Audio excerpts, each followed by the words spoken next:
This is Brian with ScreenFiles.com and Review. What I'm reviewing today is Mission Impossible Fallout, and I have to admit I'm not a fan of this series. Reason being, well, there are a lot of reasons, but what comes to mind primarily is that Mission Impossible, if you're all familiar with the 1960s, I believe, television series that this movie is based on, I should say this series of movies is based on, it was an ensemble cast. You had a group of 5 actors or so, and they would each go on missions to solve a particular goal. And I enjoyed that series. I actually watched it quite a bit growing up. And so with the reboot, it's the Tom Cruise show. And I've said this before, but I think it's worth repeating. The other characters are there to help him. They don't exist in and of themselves. And that kind of bothers me. And it's become more dominant, I would say, after the first one. And this dynamic I don't find I particularly like. If there was a lead in the original series, that would have to be Peter Graves' character. But the thing is, not every episode revolved around Peter Graves' character.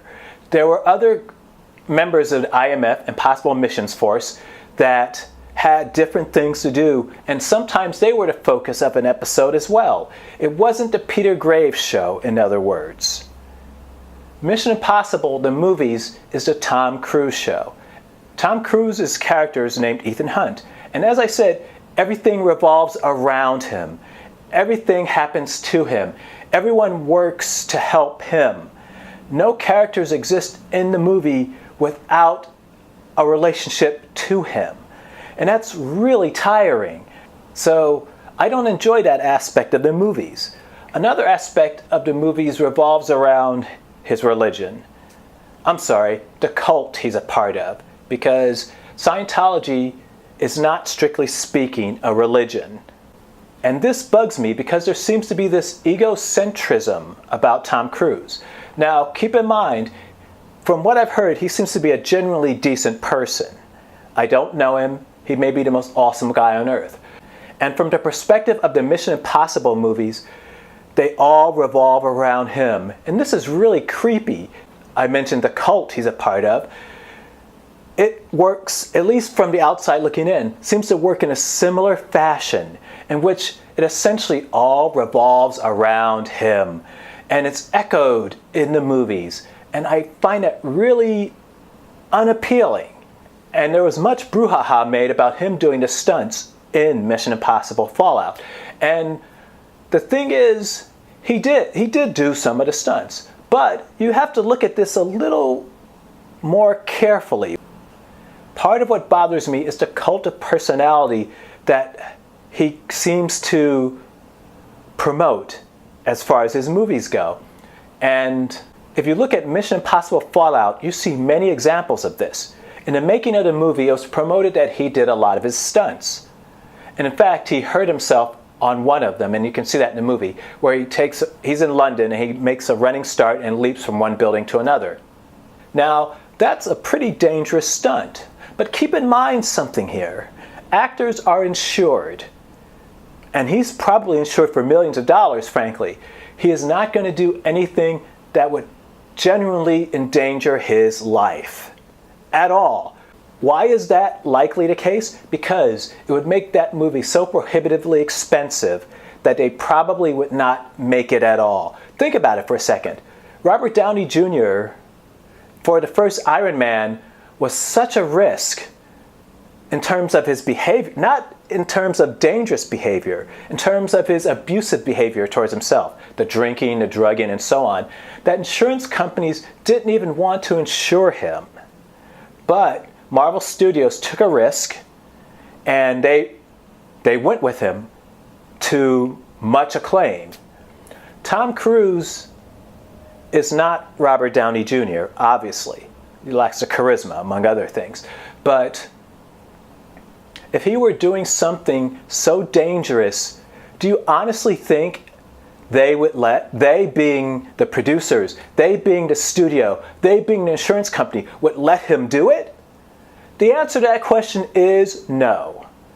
Does he do risky stunts? Sure he does. But does he do anything so dangerous that it's potentially life-threatening? I would argue he does not. And this is my whole point.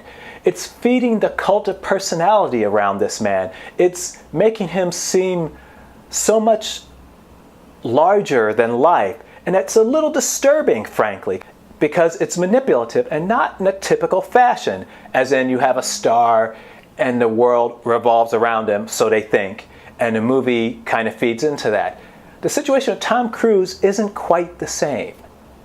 And another thing about him is that he has to be somewhere in his late 40s, early 50s, I would guess. If he would just let himself age, I would come to respect him and not to be quite so leery of him. But he won't. If you look at his face, it's kind of puffy. Has the man been getting Botox? I have no idea. But he clearly is not going with the whole I am getting older thing, like mortals do. And he's trying to be somewhat more than that. And it's really weird. And I know what some of you are probably thinking. I should judge him by the movie he stars in, not what he believes, not this and not that. I can't, because I can't separate those things. He is, to a large extent, what he believes. And that's a bizarre, culty thing. And so I have difficulty with Tom Cruise movies, for the reasons stated. And as a result, Mission Impossible Fallout is, for me, a difficult movie to watch. It's got great stunts. It's very visually appealing. The cinematography is nice. The lighting is nice. It looks good. But it's focused around a cipher. It's focused around a person I just don't get. And I find myself not terribly comfortable with him. Keep in mind, I don't know him, never met him, we don't hang out. I mean, comfortable in the sense of watching him on screen and rooting for him. I can't do that. There's too much going on there, and I find it really off-putting, and it overspills into his movies, unfortunately. Mission Impossible Fallout is not a new movie. Many of you have seen it, and so I'm late to the party for the reasons I've stated. And speaking of party, this is not one I would want to spend any time in. Did not much like this movie. I found it, besides my misgivings about Tom Cruise, I find this movie very empty, very cold, and the unrelatability of the lead only creates more distance. Not my cup of tea. Did not much like this movie. This is Brian with ScreenFiles.com and Review. Peace.